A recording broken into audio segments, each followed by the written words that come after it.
switching to programming at 30, and got this negative advice. Hey folks, back in 2013, I started blogging and SEO due to curiosity, as my goal was to make money online and support my family. It wasn't as mainstream as it is today, but it helped me make enough to get by. Coming from a third world country, my journey wasn't smooth. I battled through mental, family, and physical issues, which threw me off course and deepened my depression. This chaos made it tough to focus on my studies or work. Eventually, I lost my spark for blogging and have been in a rut for a while. Fast forward to now, as I approach 30, I've decided to switch gears and dive into programming. Python caught my eye. This isn't my first try to learn to code. I've attempted to learn coding twice before but faltered due to a lack of discipline and too easily giving up. This time, I've quit my work and dedicated myself to mastering Python, and it's going surprisingly well. Recently, I reconnected with an old college buddy who's been in the programming world for about 6 years.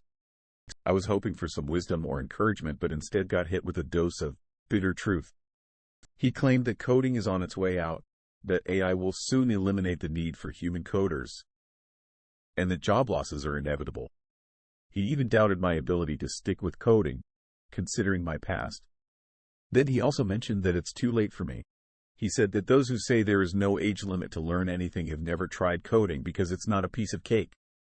His words stung, but I didn't take them to heart. I know he tends to be quite pessimistic. My aim was to understand the realities of job prospects, competition, and the potential for someone like me who's learning by himself. What struck me was his negative stance on his own profession, contrasting with other developers who view AI as a tool to boost productivity. Despite earning a good salary by our country's standards, he seems quite unsure about his own job and expecting to losing it soon to AI. TLDR, started blogging in 2013, hit a rough patch, now switching to Python at 30. Old friend in programming hit me with negative realities, but I'm determined to find my own path in the tech world. On July 1st, a change to Reddit's API pricing, https://www.reddit.com/r/reddit/comments/12quam/and_update_reddits_API/closing parenthesis will come into effect. Several developers, https://www.reddit.com/r/reddit-fun/144gmfq/riff_will_start_down_on_in_score-to/closing parenthesis of commercial third-party apps have announced that this change will compel them to shut down their apps. At least one accessibility-focused non-commercial third-party app, https://www.reddit.com/r/dystopia4reddit/com. Ments 145E9SK update_dystopia_will_continue_operating_for_free will continue to be available free of charge. If you want to express your strong disagreement with the API pricing change or with Reddit's response to the backlash, you may want to consider the following options. 1. Limiting your involvement with Reddit, or 2. Temporarily refraining from using Reddit. 3. Canceling your subscription of Reddit Premium as a way to voice your protest. I am a bot, and this action was performed automatically. Please contact the moderators of this subreddit. Message compose to =r. Learn programming. If you have any questions or concerns. Barely passed high school, did retail, joined the military, had a family young, divorced, went into construction, quit that job and went to a community college to learn programming at age 32. If I listening to all the people tell me I'm a loser and a failure, I'd never be sitting here as a software engineer for the last 6 years. You're not defined by other people's limiting beliefs. I was told by several teachers in high school that I wasn't good enough at math to go into software engineering, so I didn't. Fast forward through multiple jobs, I landed a Fortune 500 and worked my way from phone support to senior dev. To the haters. You could do it if I can. I have to do more math for my daily management-related tasks than I have to do for my daily programming tasks. I feel severely scammed on that front because I was trying to avoid math. Same for me. I took a few comp sci courses in college, found them challenging but fascinating, but got a different degree. Now 20+ YRS later, I am a senior programmer, analyst, writing my own bash scripts, setting up cron jobs in Linux and creating my own PlaySQL packages. I was one of the slower learners back in college, especially compared to the supercomputer nerds who have been programming since they were 14, but I ended up where they did. How did you do that? Hi, do you mean how did I learn or what? How did you catch up with the supercomputer nerds who's been programming since they were 14? That is such a huge gap to fill. Oh, sorry. So I didn't catch up to them. C++ sucked in learning Linux commands and navigating that environment. Just to compile and see the behavior of the already difficult programming part sucked big time. I stopped taking those comp sci courses, though I passed them all. I guess I meant that today, 20 plus years later, I am successfully working in IT and making a decent living, and in that regard, I ended up where those super nerds ended up. As a more mature grown adult, I was able to have a better attitude about outcomes versus grades, learning in general. If you just try things, take action, play around, install free apps, and take a basic programming course, Linux course, you can sink your teeth in and gain confidence. I think as a 20-year-old, I was so used to getting good grades, and then when comp sci courses made me struggle, I didn't know how to handle and accept it wasn't natural for me necessarily, even though I have proven to myself that I am very analytical. Any other questions? Can you please explain how you started learning? And how you learned things as you went? How long did you work each day on coding? How did you know what topics or problems you need to solve? Any other advice, please? Couple things. I am part systems analyst, part programmer where I work due to it being a very small place and not a lot of people, so we all wear a few hats, and this helps somewhat because my analyst brain has been there since I was a kid, taking apart electronics and building things in my basement, etc., etc. This allowed me to have confidence early on when I changed careers, because if I could analyze the issue properly, I could know how to achieve something. Then it came down to learning the tools. My manager gave me some time during first 3 months to learn SQL via training videos, Udemy, Oracle site, etc. And I was asked to take on report writing tickets eventually. Honestly, sink or swim mentality, but if I'm being honest, plain SQL is not as difficult as C++ that I took 20 years back. It's just not. Regardless, there are similarities in how you learn a language, and that helped me then learn Plural SQL, which is Oracle's programming logic language, which is more like a run-of-the-mill language, which I script pieces, functions, procedures, etc. that I just picked up my modeling ones our place already had. I watched my coworkers a lot using Zoom and jotted down file paths in Linux, commands they ran, etc. If I could watch someone do something, I could replicate and understand the nuts and bolts, and then spend hours tweaking the code part to get it to run and then run properly. Lol. That's my tenacity, which is the stepbrother of stubbornness. Pretty much every day I either learned from AC or coded reports, played around in the database to understand the back end of our central system, handled other tickets, watched colleagues, etc. It's been 5 years since I started, and I have learned a huge amount. The thing is this, there's always something you won't know, but the more you do learn, the more it becomes easier to pick up those new things. You have to be willing to feel like an idiot and just have confidence that you will make it with enough focus and endurance. If I was strict old web programmer, I think I would hate it, but the analysis and problem-solving bit keeps it fresh. How did you get into phone support? I am about to lose my job and the market looks bleak, so I was thinking as backup I could probably do phone support for a place like HostGator. I'm sure they just know cPanel and have a bunch of stuff they can look up. I could do that. I just have no idea how to get such a job. Probably need certifications now for such an entry-level position. Not the guy you asked. I think Reddit is confusing. But it depends on the level of work. You could be able to get in without certs, but also have in mind that the pay usually not awesome either. It is practically as low on the ladder as you can get and still have it be a desk job. Personally, my role was called something like first-line technical analyst, or something along those lines. Depending on your IT knowledge, on-site support type roles also don't require much in the way of knowledge. If you've ever built your own PC and can troubleshoot everyday issues, you could do that role at an entry level too. Hope this helps and good luck. Where do you find those kind of phone support jobs? I've looked on job sites and didn't find any. I was thinking it could be something I could do while I apply to other jobs. The pay may be low, but it beats no pay at all. Similar story in the sense I started programming at 32 and have been a developer ever since 5+ years. To the it is possible.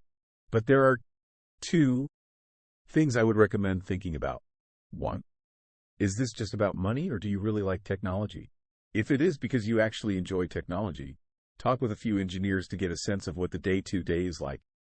As someone who gets to code a decent amount at their job, I still spend a lot of my time in meetings talking through business impact and a lot of unfun buzzwords. 2. Keep in mind that we did this 5+ years ago, pre-COVID. The market was drastically different then. Corporations had money to literally throw at developers. It is not like that now. Will it be in the future? Who knows? I hate to be that guy, but those salaries are long gone. AI's here, and it's already better than any entry-level dev I would hire. I already have a team of devs, so they get moved to a senior position, and my 5-year plan is to use AI to take care of the basic structure of any code we need to deploy, then have my senior devs tweak the code to my specs. Learning pseudocode is proving to have been a stroke of accidental genius on my part. I can get 75% of the heavy lifting done by AI and then awful OAD to my devs to improve. Yikes. That sounds like a miserable and ineffective workflow, the result of which will not be maintainable in the long term. PM who thinks he's a genius for learning pseudocode and keeps sending me shitty broken AI code for tweaking. LMAO, you sound insufferable to work with. Dude is building my personal hell. Playing the telephone game with a PM, AI, and an engineer sounds like the start of a shitty joke. No way that is more efficient than a developer doing their own pseudocode and writing their own code. The idea of a PM giving me the code I should use for a feature is bonkers. Here's the real question. When that dumpster code catches fire in production, who takes the blame? So much emotion and anger for someone who doesn't work with or for me. Let me guess, you're one of those idiots that thinks, Devin, https://www.cognition-labs.com/introducing-devin closing parenthesis is going to fall flat and disappear? If what I'm doing is inefficient, then I've yet to hear my devs complain. I'm not taking food off their plate, and I'm very much open to opinions, specifically from the guys who I need. I don't exist without my devs, so I understand the symbiotic relationship I need to maintain. In any case, I understand I've upset you and you'll probably need to take some time off to recover. I don't particularly care what you do or what happens to you, as you're just not important, but I hope you're more pragmatic in your daily life than you seem to be online. Maybe in 5 years we'll be paying programmers $1 million per year, which would be great, as my salary would also skyrocket. I'm betting the opposite, however. Median dev salaries are about to nosedive. I hope you own and self-funded the company. At least that way you're throwing your own money away. Unless you are just scrapping together a prototype for proof of concept, this is a terrible long-term strategy. Your dev team is going to leave you high and dry in a few years when the codebase becomes so difficult to work in that every minor change you think should only take a day or two winds up taking weeks, months. I assume you refer to LLMs like ChatGPT are only really adequate for the most trivial of problems. More often than not, I spend more time figuring out what it did wrong than the time I saved with things it does right. It's still a long way from being very useful in the context you are describing. I'm sure from your view, everything is going great, but all you know is how to write pseudocode and prompts. The 75% figure you mentioned is going to quickly turn to 10 or 20% the longer you go and the more complex the codebase becomes. This is great building blocks. You still need to know how to connect those blocks and maintain or improve them as needed. Just this week, I'm working on a script that transfers data from a modern ITSM tool to an ancient, I don't even know what it is, legacy piece of shit that's entirely exclusive to my company. There's no public documentation and AI doesn't know how to interface with it. And realistically, I can't teach it without violating my company's AI usage policies. I built the conversation between the two, but there's some data modification that needs to be done in between in order to make the data readable for the old asset. I built that largely using GPT because I already knew what libraries I needed, and it was faster than me at scraping their docs and giving me pseudocode for the issue I was asking it. There are a lot of emotional responses in a programming sub, which is a little unnerving. Let's assume you're right. Instead of 75%, it's saving me approximately 20%. This is still pretty significant if we're talking infancy. Are we expecting things to flatten out or something? There have been 2 iterations of GPT already, with GPT-5 expected to be dropping this summer. GPT-5 has already been touted as having better reasoning and longer context memory. That's within just 2 years.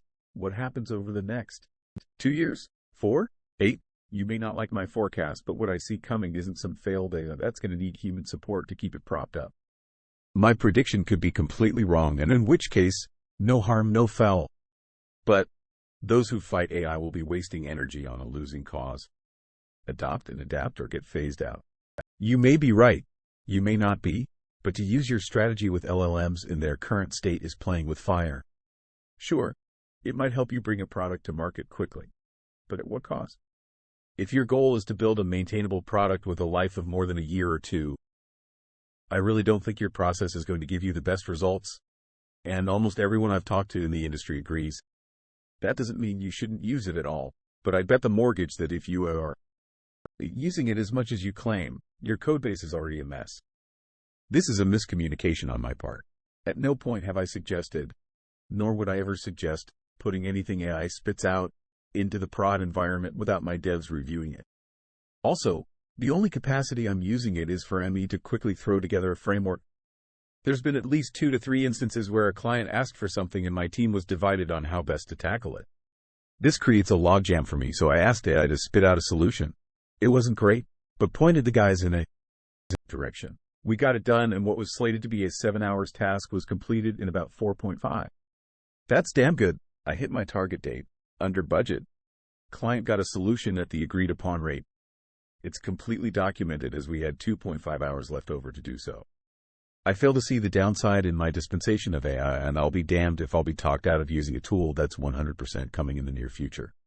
I bet the idiots that keep trashing AI also whine about apps like Otter.io or Notion.so, both of which are literal time savers for people in my position. I'm leveraging an employee, who's cheaper than human labor. Sorry, not sorry. That's my job. How can someone new to the field gain experience in the industry? I am a UX designer, and when I started 10 years ago, I was able to work on the delivery UI for a team to get my entry-level experience. However, I am concerned that new graduates may not have the same opportunities, and I imagine dev is in a similar position. Greater than I imagine dev is in a similar position. It is, judging by what I've seen so far, especially on Cringed In. Basically, you just need to reinvent the wheel and build an entire system from scratch using several different technologies to show you're worthy of getting at least an entry position. Which is absolutely insane, because I feel like at one point if you had a pulse and could write hello world from memory, you'd get hired on as a junior. But that's the way of the market, I suppose. Dude, you're straight up delusional. It's true. I see a much more aggressive push for AI than most. Everyone's convinced it's decades away. I'm less optimistic. Thank you. I'm starting the same journey at the moment. Similar story. Dropped out of high school, worked retail, GED, failed attempt at community college. Dropped out, worked in a factory, Dell, failed attempt number 2 at college. Horrible online college that ran up $90,000 in student debt. Got injured on the job at Dell, started writing code to solve a problem we had at work. Then they started using the app at work. Listed on my resume. Started job hunting to get away from repetitive stress injuries. Got hired as an intern at the local Blue Cross as a Java developer. That was nearly 18 years ago now. Now I'm a lead architect. I've given conference talks in my field. I've designed and implemented systems that run multi-million-dollar companies. And I still have no college degree. Also, I work in the consulting field now. So companies in the billions of dollars of revenue, market cap, are now coming to me for advice. And I'm the AI specialist within our company. AI isn't replacing our jobs anytime soon.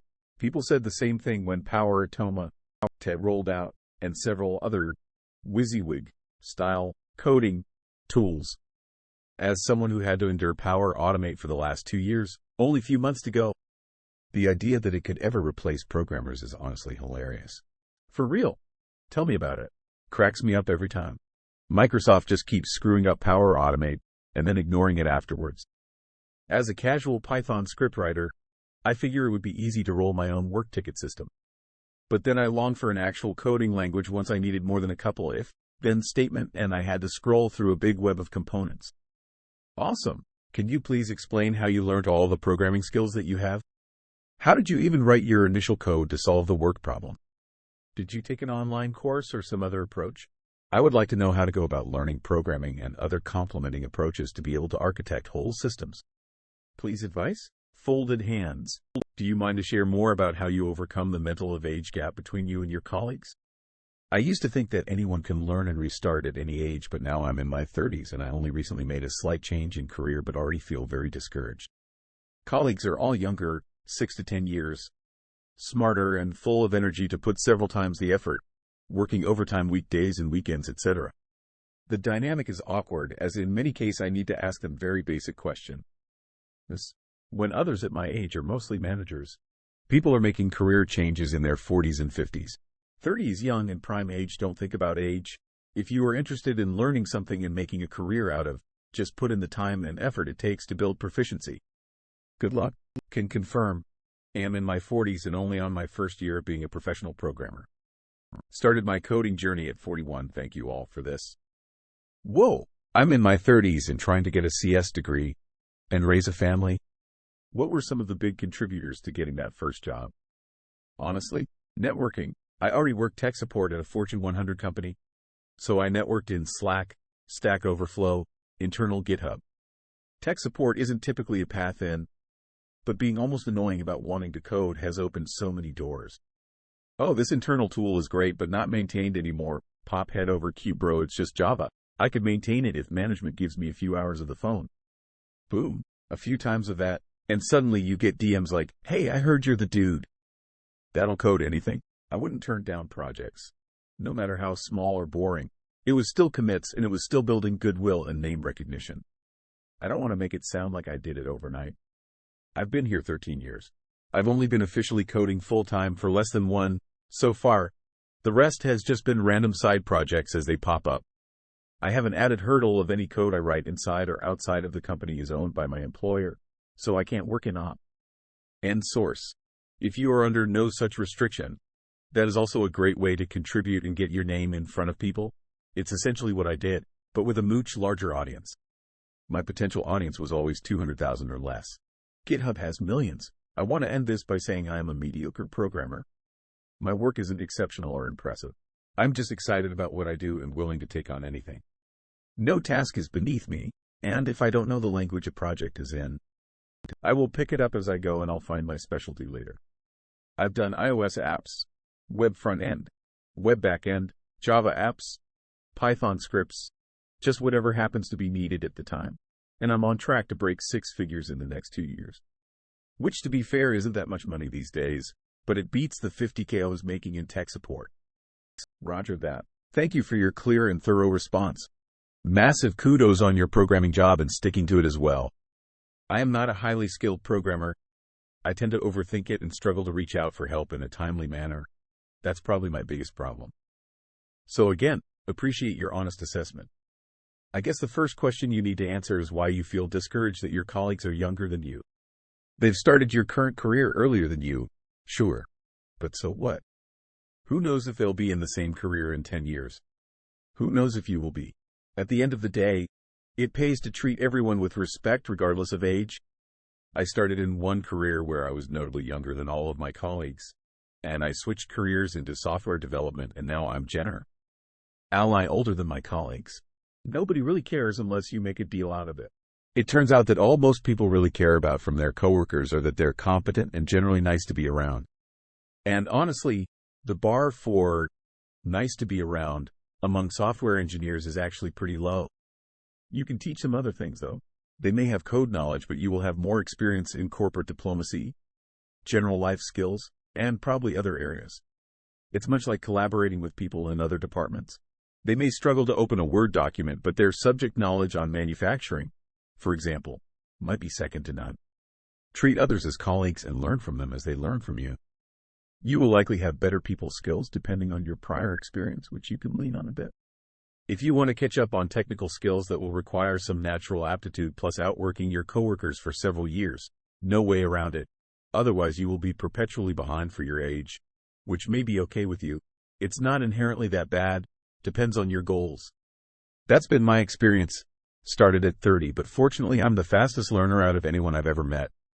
And I work a lot of hours, so it's been fine. Wow, thanks for sharing. This actually made me feel a lot better about my situation and my self-doubts about getting into programming. Just go for it. My last official grade completed was 6th. I got my GED later. I worked several dead-end jobs, teaching myself coding along the way. Now I'm gainfully employed as a software developer, data engineer. It's been a long road to get here without the college behind me, but I'm considered one of the top people on my team and will soon be promoted. I've worked in 4 jobs as a developer, 2 jobs in IT outside of that. I went from making $10 an hour to a 6-digit yearly income. Can you please explain how did you learn programming, coding, which courses you took, where you applied for jobs? Please advise on pointers and help regarding this, please. folded hands. I picked up books that taught what I wanted. I practiced as relentlessly the art I wanted to do professionally. That involved doing the work generally on my own. I'd gain inspiration from other people online, though IRC or forums. That kept me going. Then I worked my way into the positions slowly, and in any place they'd let me get a foot in. I went from telemarketing to customer service to tech support to help desk to software development in a relatively unknown language that they were willing to teach me, and dabbled in C# while there for professional experience, then moved on to C# professionally, and now data engineering and C# development, among other things. That wasn't all in that order. I just looked for job opportunities and took what I could get. Sometimes that means taking a pay cut if you know the experience is valuable. Sometimes it meant I was taking a step that seemed to be backwards. I'm honestly making more money now than I ever thought I would or even could. When I was a young adult, I thought $8 minus $12 an hour was my limit. It was long before $15 an hour minimum wage, because of my lack of education. If you have a specific interest, then let me know and I'll point you to some great books. Sounds a lot like my story. Passed high school with questionable GPA, dropped out of college, did retail for a while, joined the military, and here I am writing code all day. That's a very encouraging story, and I agrees. You won't be able to take actions consistently unless you believe in yourself. It's basically growth mindset. Having said that, I also believe that it's a good idea to be a bit pessimistic, especially in this rough jobs market. Op quit his jobs and is doing a full-time study. Putting all his eggs in one basket is risky no matter what you're investing yourself into. It would be more ideal if Op could get a part-time jobs while studying. Same here. Started to learn programming at 30 and work at 32, but laid off recently. The CCPF asters kid up the economy. Argue for your limitations and, sure enough, they're yours. Feels like I'm in the middle of this journey with my AF contract ending soon. Re-up in Space Force for programming. Happy for you. I left the Navy last year and got a job a week after my final class was over. You doing SkillBridge? If AF means Air Force, why not look into getting trained as a programmer within the military? That doesn't always work out. Lateral transfers are at the whim of the branch of service. I tried to do that while I was in the Navy, and the Navy said no. It may not always work out, but I'm sure it works out some of the time, based on current employer needs, applicant test scores and record, etc. The advice I keep repeating because I wish someone had told me, it's 100x easier to find new opportunities within your current large employer than from the outside. If it's hard to transfer, it will almost always be much harder and more expensive, time without paycheck, to get the equivalent role as an outsider. It was literally impossible for me to do a lateral transfer. There were no new opportunities because once you're trained, they need you for that job. You clearly never served, but it isn't really like the civilian world. You should probably stop giving advice about something you know nothing about. Not that Op will likely listen to you about staying in. Their SNCOs have already tried to get them to stay, and they've still decided to leave. I Googled, is it possible to transfer within the military? And got many positive hits. Maybe they're all lying. Maybe it's because Google is woke. Or maybe it's possible, and not a bad thing to try compared to starting over from scratch on your own on the outside. BTW, you came up with lateral by yourself. Lol. Keep giving shitty advice because you Googled something irrelevant. I said it was impossible for me. Do you know what a year group is? Do you know what a community manager is? Do you know how detailing works? Please bless me with the intricate knowledge that Google bestows upon you, oh ignorant one. I'm dying to learn from someone who has absolutely zero experience with the process. Here's a hint. The Navy calls it cross-rating. I used lateral transfer because it's more civvy-friendly. Greater than I said it was impossible for me, unless you're the person I replied to. How is that relevant? Your scores weren't high enough. No one cares. Your message relieves me. I have almost the same exact story. Congrats on kicking ass, bro. I'm 33. Hopefully I'll land. First job this year, tired self-taught though. I regret not doing at least a year of school. When did you start your career? Like, what year? That said, AI is going to be an important part of your workflow, so get good at it now. Use it to help you code and you'll see why your buddy is saying what he's saying. What type of programming do you do? There is veteran preference involved in your story. I used mine too. Thank you for this. Did you get bachelor? Programming during your years was a hot topic. It was very easy to get a job. It's not the case anymore. Your story means literally nothing nowadays, since it's not the same. What's your story got to do with the arising AI danger to programmers? Good for you. But it's not exactly any useful advice. It's like saying, when I was 23, I bought a home for $20,000 and still had money for everything else. Don't listen to those dudes. Just search and buy a cheap one. By some grandpa who was that young in 1960. Tough news prices have gone up and it's ultra hard now to get money for a house. And this story is simply annoying and bring nothing useful to the table instead of possible false hope. You're getting downvoted, but what you say is true. It's a vastly different job market than it was 6 years. Wouldn't say it's impossible, but getting an entry-level job at this point is very difficult. Will it get better? None of us have the answer to that, but I don't think ops should make it their main focus right now, especially if they're not bringing in any income. I share the same thought. I find it more worrying that we have so many people in their 30s, 40s, 50s, claiming how they made the right decisions a decade ago and encouraging others to do the same now, completely failed to realize that their experiences is outdated and out of touch in today's economy. I think this commenter is responding to what Op's friend said. Op's friend said that Op will not be able to learn to code as he's past the age limit to learn to code and it's too late for him to learn. This commenter seems to be just mentioning that Op can learn to code because he learned to code at around the same age. Didn't really comment much about finding a job in this economy. I think he's just focusing on the learning aspect of Op's post and not the economy, job hunting aspect. OP's friend did mention job security and how it could potentially be replaced by AI. This commenter you refer to also didn't specify that learning path. He just said he pursued coding and find success 6 years ago. And Op should not listen to negative opinions, which is a very unresponsible advice. Edit. It's like saying you should pursue art degrees because Picasso was successful doing art decades ago. Yeah, maybe we're reading different things out of the same comment. It's normal. I did specify that I think he's just focusing on the learning aspect and not the job hunting aspect. I agree with your points. I also agree with his. Then you should specify and clarify which one you refer to is this commenter, because at first I thought it was a bot comment. I don't understand what you mean. Which commenter were you referring to in your original comment? That's the commenter lol. Greater than I think this commenter is responding to what Op's friend said.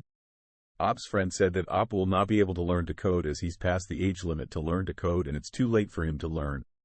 This commenter seems to be just mentioning that Op can learn to code because he learned to code at around the same age. Didn't really comment much about finding a job in this economy. I think he's just focusing on the learning aspect of Op's post and not the economy, job hunting aspect. It means his whole thing is confusing to read. I frankly do not understand who you refer to.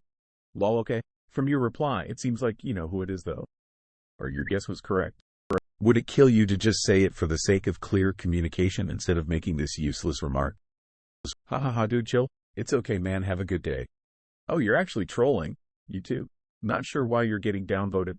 This is the current reality for many software programmers, seen by the recent trends and larger waves of layoffs at major tech companies. You started software NG at 32. Military peeps tend to be more respected. There's people with such backgrounds that get made managers straight away. This does not really help Op. This guy's a hater. If AI replaces coders, then it'll replace every other office job as well, which means we'll all be shit out of luck. This response should be higher. I am afraid of AI, not going to lie, and while I'm using AI too, I'm not afraid of it replacing me as a programmer, but I'm afraid of it changing the world in a way that I'm just irrelevant commercially. But as you said, if that happens, pretty much everyone is fucked. Lots of jobs would be out and the rest who remain being relevant would start to experience an absolutely wild competition, so there is no reason to stop learning whatever you are learning now, you see. MPLY don't have much choice. Remove. Remove, remove, remove, remove, remove, remove, remove, remove, remove, remove, remove, remove, remove, remove, remove, remove, remove, remove, remove, remove. I heard jobs like data scientist and other jobs would be useless with AI. Do you think it's likely that there's no point in starting as a complete beginner? I want to agree with you, but surely it will target software devs first and build software for cheaper. Once AI could build full systems, we're in a lot of trouble, I think. Being able to build software for cheaper with less devs involved will certainly impact programming, and I think this will happen sooner than replacing your average Joe because a lot of people are focusing their AI use on this, Copilot, etc. There is a ton of cope related to AI from SWEs. If it displaces a portion of juniors, that's enough disruption in the industry that will pretty much make it insanely harder than it is now to break in. I've been telling people that if the SWE profession get the early career cohort removed, it's like our economies are drinking salt water. Eventually, as there is natural attrition from the profession, there will be a shortage of experienced programmers with no backfill. Then there are a few things that could happen. 1. There will be no stomach for hiring and training juniors, and the world's economies will go through a productivity bust. Or 2, we will have to be far more patient with juniors and know that we may be carrying them for 3 to 5 years. Or 3, AI progress will be rapid enough to put us all out of jobs. All options result in a ton of turmoil. Option 3 is more likely than we care to admit. I have a couple friends who worked in data science and machine learning. Companies are ahead of the curve, and most tech companies are already testing or planning on testing AI-powered tasks. Menial for now, but tech improves exponentially. ChatGPT gave me the exact same lines of code after pointing out the error no less than 3 times in a row yesterday. Anyone who thinks AI is replacing coders needs to take a good long hard look at themselves. Anyone who thinks AI is replacing programmers does not understand AI. The real frustration to me is how user-friendly the new LLMs are, so we have many tech-illiterate people who think that we just need more processing power to get AI to be a godlike intelligence. Many people believe that their I is actually thinking and solving problems. What many people perceive as complex problem-solving is really themselves opening context for the AI to pattern match. Will AI get better? Most definitely. But being able to get an AI to perform at a level for unchecked work is an insane milestone, and there's no guarantee that our current concepts will get to that level. So what good is an AI where you just have to hire people to guide it and other people to review the work product? No, AI is just going to be another tool, and it requires data from actual developers to improve. What makes you think that thinking and solving problems is not, in fact, just really good pattern matching? Greater than, but being able to get an AI to perform at a level for unchecked work is an insane milestone, and there's no guarantee that our current concepts will get to that level. We're already at that level. https://www.technologyreview.com/2023/12/14/1085318/google-deepmind-large-language-model-solve-unsolvable-math-problem-cap-set/https://www.quantumagazine.org/i-reveals-new-possibility. S in matrix multiplication 20,221,123. https www.freethink.com/robots-i/google-i-discovers-2-2-million-new-materials. https www.bloomberg.com/news/articles/2023-11-13/race-for-first-drug-discovered-by-key-milestone.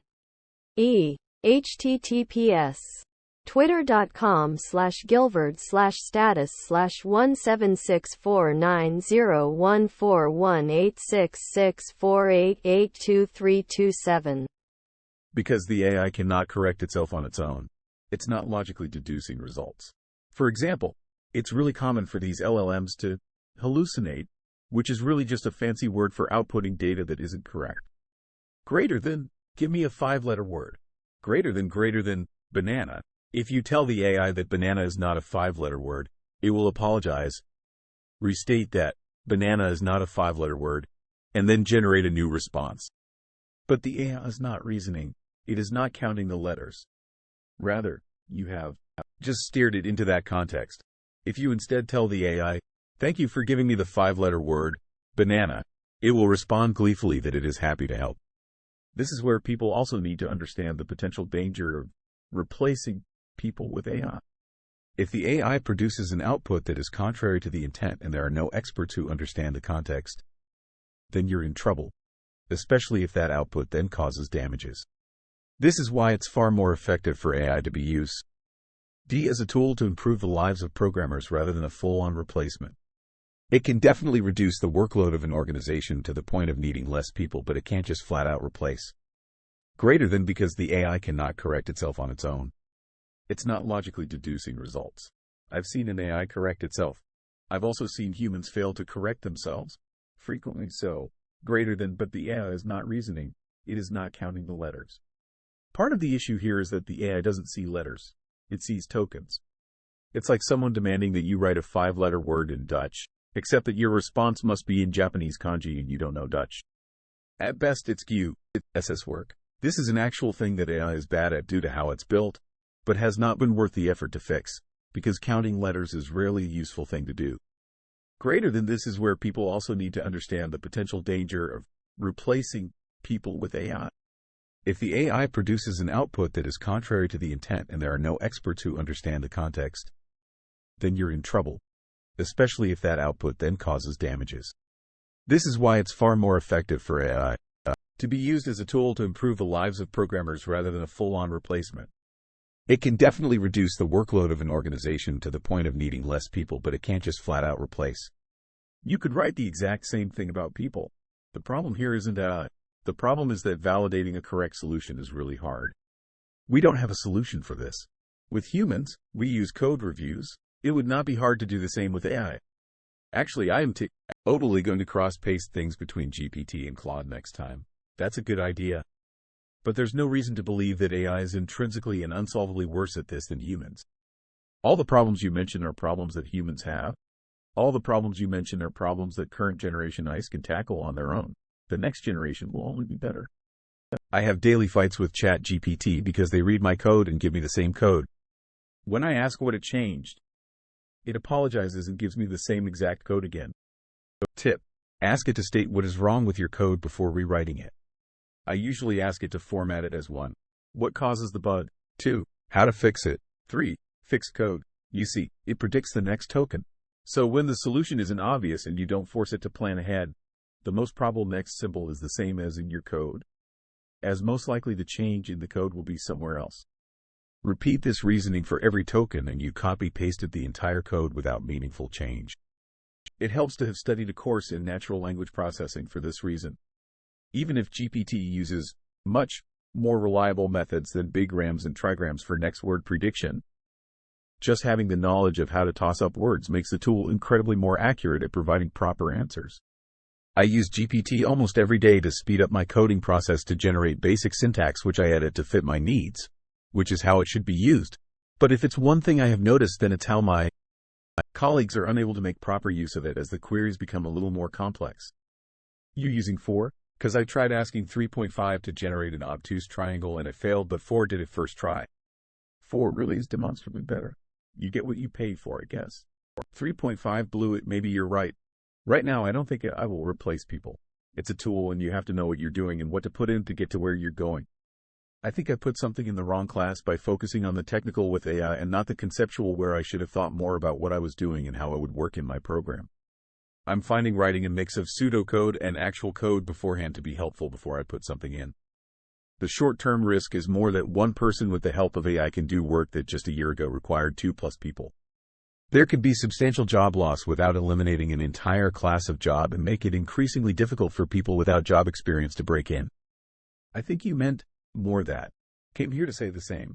It's a threat not because it'll wipe coders out, but it'll make coding so much easier your average team gets cut in half. While I agree generally, it does stand to reason that those automating jobs would automate their own job first. Or we'll be living it up. I is much better at writing texts or generating art rather than programming. Yeah, I think this as well. If we start getting replaced by AI, that means most white-collar jobs will. And humans will either come up with UBI and live in a post-worker society, or civilization collapses. Much more likely, I don't see the rich letting UBI ever happen, lol. I'm a bit conflicted on this one. I actually believe it might replace software devs before other office jobs. Why? It lives in the same domain and requires no interfacing with the real world. Once we reach AGI-like tools, the easiest thing for them to learn and create, test is software. That's not so easy for, say, a PowerPoint presentation or something. Sure, it can create it, but how does it know that it works or looks good, etc.? I think we're still quite a bit away from being able to know that. It is literally built by software devs. We know best how to automate ourselves away. A random office job? Who knows about all the intricacies going on there, and how much you need to coordinate with other people, etc. Asterisk laws. Certain laws will always require a lawyer, CPA, doctor, whatever to sign off on whatever AI might have worked on. With software, in most cases, no one will care. Sure, certain jobs like support call center or whatever are probably first on the chopping block. But I think we're still a long way before AI can actually replace humans in a lot of office roles. Greater than a random office job? Who knows about all the intricacies going on there, and how much you need to coordinate with other people, etc. One person already working in the office who can utilize AI to do the work of 4 other people in the office. It's well on its way to replacing office workers, lol. Fuck him. Write code. This is the most straightforward advice so far. Is fucking him required, though? Absolutely. Assert dominance. This is the way. This reply, it includes every point in advice op needs. This reply, it includes every point in advice op needs. This reply, it includes every point in advice op needs. I was plumber, then moved to UK. Started from the bottom, factories, warehouses, etc. Learned English good enough to be accepted in uni. Went to uni when I was 29. Graduated when I was 33. Got my CS degree. Best decision ever in my life. Now, if I would have to start over again, perhaps I'd do online course or boot camp, programming, DB, networking, etc. Instead, being in IT industry for some time now, I don't see how, yet at least, AI is or can be a threat to devs or any other IT professional. Nels, do not listen to anyone, especially when you already decided to become a programmer, coder, dev, or whoever. Just don't be naive either. Having a certificate of education or certification does not make you a good programmer. Make sure you are as good as you can be at your chosen skill. Then you'll be flying. Best of luck. Why would you want to do a boot camp? It doesn't have nearly as straightforward a pipeline to top companies as do top university programs. Faster route to entry, then advance in the real world rather than hope for a straightforward pipeline. Unless you're sitting on your ass and doing nothing, you will be able to do internships and you will be able to network with previous alums. I don't think people identify with their boot camps nearly as much as they do with their alma maters. The connections you get will be valuable far beyond your first job. Even at mid-tier schools like Waterloo or Northeastern, they literally have reserved spots specifically for co-op students. You'll also understand the fundamentals a lot better. With how many engineers there are on the market, I don't see why any company would prefer a boot camp grad versus someone who's studied years for it. The benefits are tangible. To clarify, I wasn't suggesting the results fresh out of a boot camp was better than fresh out of uni. I was suggesting that a boot camp plus real-world experience for the duration that would have been spent in university. 4 years. Jobs bring network opportunities that yield tangible benefits, just as universities do, but you have to leverage in either scenario. This time spent in the real, open market is also useful because you're years ahead of understanding your own path in the field versus someone who is just starting. The incubator I was in was full of college dropouts who learned enough to start building and launching projects, with little interest in collecting a piece of paper and racking up tons of student debt. Good points. I will disagree with the whole piece of paper comment. It seems like boot camps are good for highly motivated individuals who know what they're doing without needing much structure. 1. If you go to a top university and your income is low, you will likely not rack up tons of student debt if their needs blind. We're talking about a degree that has a tangible payload over the course of your career. This isn't spending $100,000 plus and then attempting to work in the film industry. There is a difference in the sort of debt you accumulate. 2. The piece of paper is often a requisite for employment post-college. It is time spent making friends, and a very easy foot in the door if your alma mater has a lot of people working at top tech companies should you switch. You could do this via career, but it will be much harder. College is one of those tribes that people just trust because it essentially pre-selects you. Not to mention, life isn't all about making money. The 4 years SP and is probably the best time you have with making long-term friends and spouses who aren't motivated to be in a place purely for monetary reasons. The responsibilities are minimum. There is a reason why so many co-founders are people who went to undergrad together. You not only have the chance to see this person in different social settings, but you also have the chance to build relationships that wouldn't falter simply because you had a disagree over equity or something. So yes, if you're ambitious and you have an idea that is so good and so mature that's worth pursuing, you can drop out of college. The vast majority of people do not fall under this category. And that piece of paper is probably the single most influential thing they can get for themselves, because after you get it, it's very, very unlikely you will fuck your life up. I'm not here to debate the advantages of going to or skipping college. I got multiple degrees and it worked out for me. I'm just commenting to Ops and top commenters' point, highlighting boot camp as an option. If Op is motivated and in their 30s, they already are in a very different bin than all undergrads. No offense to your friend, but he sounds really stupid for someone with 6 years of experience. I'd expect to hear this from someone in their first year of college. All the AO doom and gloom is ridiculous. Don't listen to it. End of story. Is programming easy to learn? Honestly, yes. Yes, it is. Learning how to use it is the hard part. But literally anyone can learn. Gatekeepers like to think that programming is the same as studying law or medicine.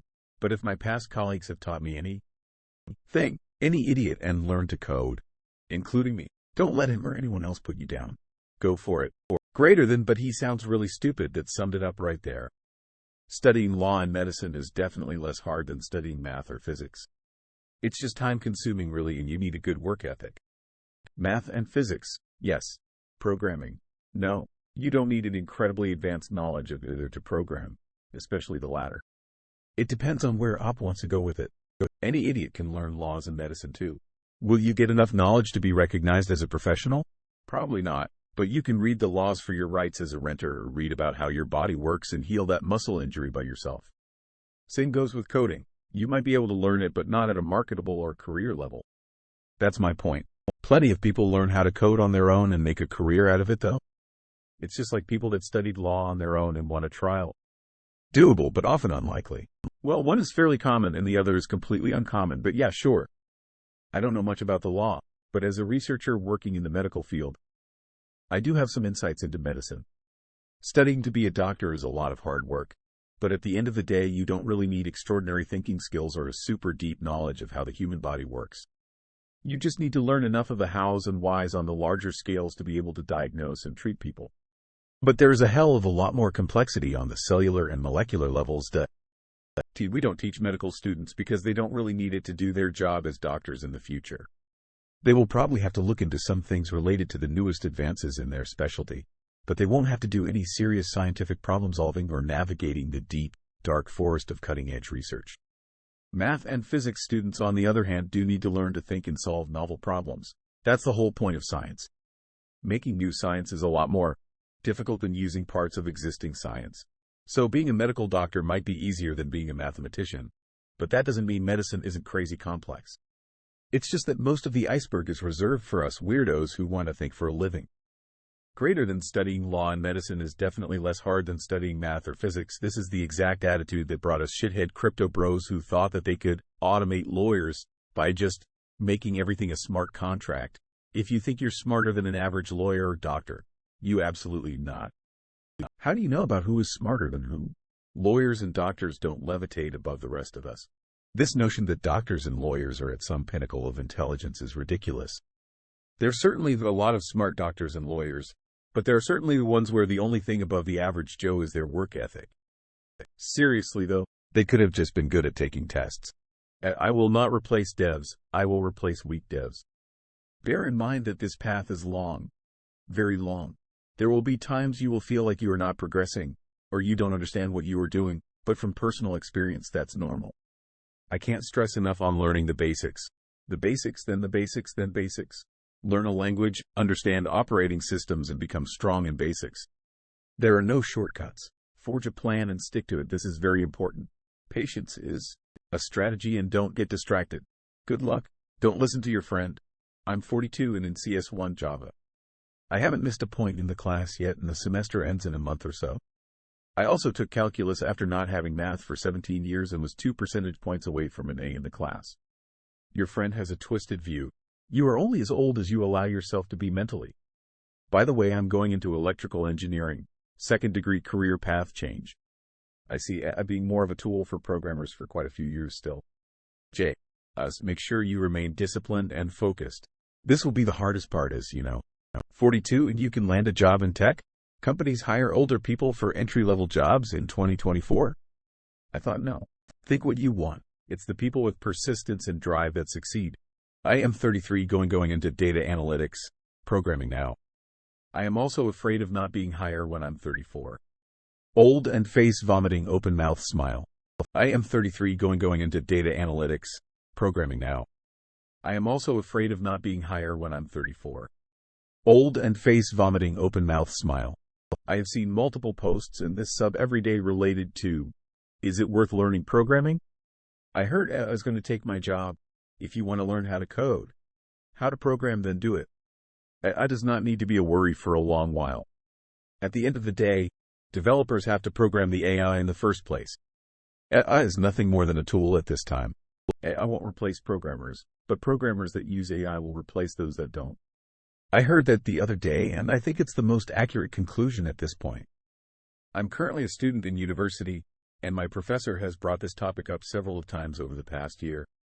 He continues to state that programmers can easily be replaced by AI. The software engineers will not.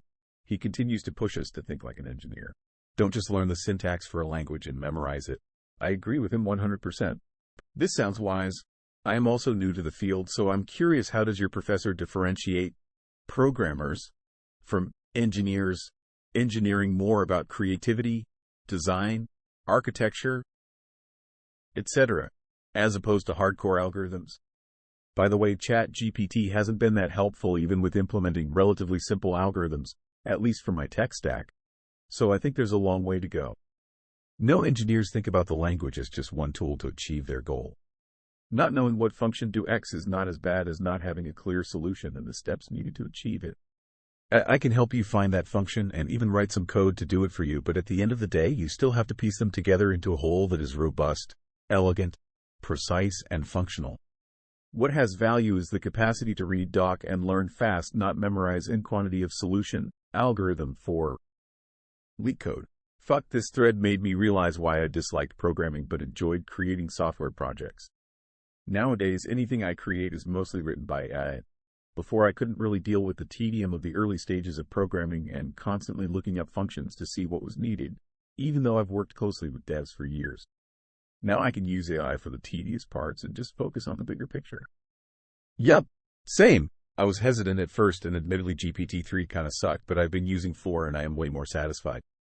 I basically approach the conversation as if I am describing my case to a fellow programmer, with expected outputs and sample inputs when needed, and it does the job from there. Software engineers are more than just individuals who know how to code. They are problem solvers who know how to write programs with code.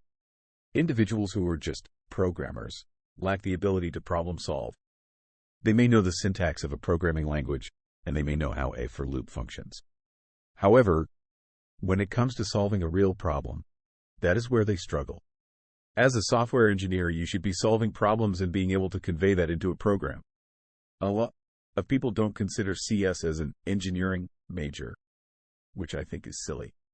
As a software engineer, you have to be able to solve real-world problems just as any other engineer would. In reality, the words are about the same and used interchangeably. They're more a theoretical classification to describe scope of focus.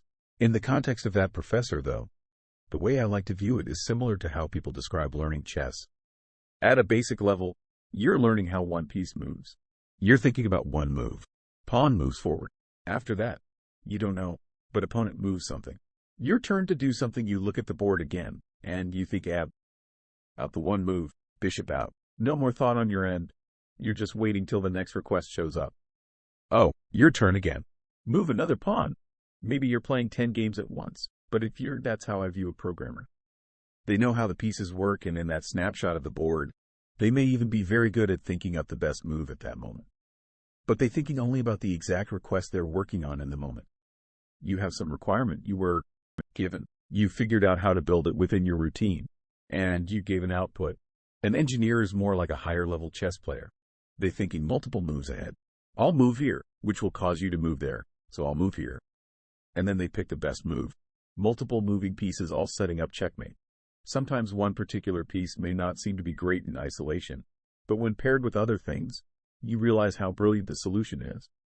More importantly, you don't realize all the possible alternative ideas that they came up with, but either they dismissed because of problems or they had to come up with additional steps beyond the original plan. That's how you should want to operate. Focus beyond just the one task you've been given. How could the code you're writing interact with other programs? Would it be more reusable if you made it more accessible, or would that be a risk and this needs to operate as more of an efficient black box? If you expand the scope to accept multiple inputs, can you simplify the overall project even if your particular part becomes more complex? Or go beyond just the program? What is the output from what you're working on being used for? Why was this even being asked for in the first place? Is there an entirely better way to address the real request and they're only asking you this because that's the best they know? So not so much creativity, more big picture. Creating software that works is not usually too difficult. Creating software that works and is relatively easily extensible and maintainable is typically a different story. In my experience, this is the difference between the two.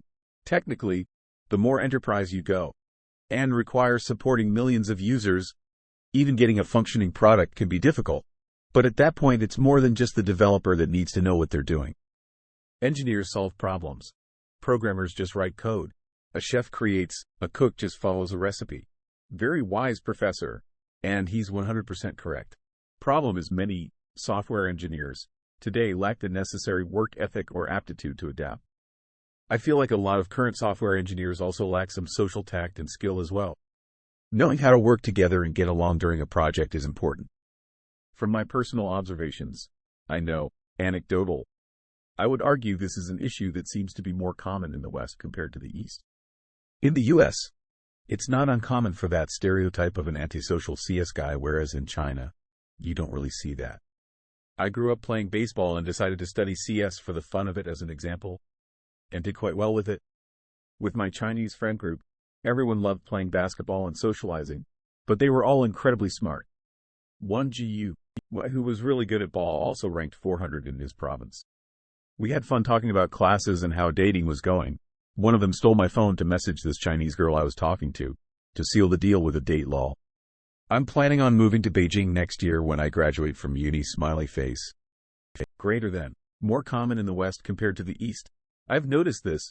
I think it's specifically true in the US, much more than in Europe. I think that's a fair remark. And it's really weird since it wasn't always this way. My dad was scuba diving, played guitar, and was a very successful software engineer in the 80s and 90s. His dad was an electrical engineer and was in a rock band. So, something happened in the last couple decades. I'm barred from using AI by company policy. Even that might take a while to become reality. That seems odd and short-sighted. I mean, if you're working in a classified environment wherein the information you're dealing with is subject to very tight controls, I get it. But if it's just, no, using AI to make your job easier, that seems like middle managers prioritizing effort over output. I do cybersecurity-related work, so things are tightly controlled. AI is unlikely to make me faster at my job anyway. Most of my time is spent reasoning about architecture and debugging problems. Writing code is the easiest part of the job. I think it's likely that a lot of companies won't want to looking at their code. It's very easy for us to think AI is the new big thing, but companies move very, very, very slow. Most companies are stuck in the Stone Ages. I worked for an electricity company for years that to this day are still using code built in a language that was so old and obscure that they couldn't find a single engineer in the entire country to make an expansion. If you're on Reddit or Twitter and thinking something new just came out that businesses will adopt, wait 10 years and then maybe they'll adopt it. Most businesses are super slow. I'm in Govland. Talk about SSSLLLOWWWW. This is certainly true for grunt work. I think that for any real problem solving, this holds no merit. I think you're saying that when it comes to real problem solving and or design, etc., you're not using AI anyways, and therefore my previous statement becomes a moot point. More or less, I don't use any of the AI tools in my work. I do very little to no grunt work, but a lot of very precise programming. I already know what I want to write, and it is almost never the same thing as the AI tools suggest. Whenever I attempt to use any integrated AI tools, I just become annoyed that I have to correct everything it does. Feels like code reviewing a junior or mid-level programmer. This is true. It is a tool, like IDs are tools, or how Google is a tool. It will continue to be a tool. Think of it less like it's some magical sentient thing that will replace you, and more like Photoshop. Of course, you can hand paint every pixel or brush stroke manually using nearly any tool you want. But there's a reason graphic designers and artists use Photoshop. Because it's an extremely effective tool that boosts productivity. Tools are just that, tools. I won't replace coders and more than the advent of compilers did. That's literally what they said at my meeting today, thinking face. Good to know that sentiment is being echoed in the professional setting. I'm currently working towards a degree in software and web dev and personally not very worried about AI at present.